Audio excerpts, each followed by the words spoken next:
So yun mga boss, good morning. Wala pa tayong tulog guys. So nagmotor na lang tayo papunta ng shop. Nandito na daw yung buyer natin from Isabela ng Toyota Altis. Tara check natin.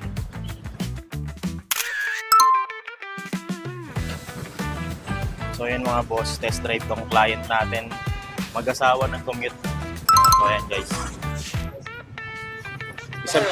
Isabela nyo pa uwi kuya? Layo ah. Mga ilang oras biyahe nyo? Siyam na oras ba? Mekaniko ka naman boss eh. Oo.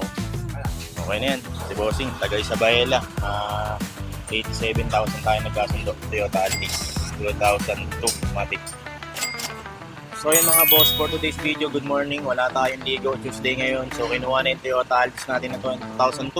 Binigay na natin ng 87,000, iuwi ng Isabela to guys. So mechanic din yung nakakuha. So diniglar natin lahat ng issue. So done din tayo ngayon for today's video. Wala tayong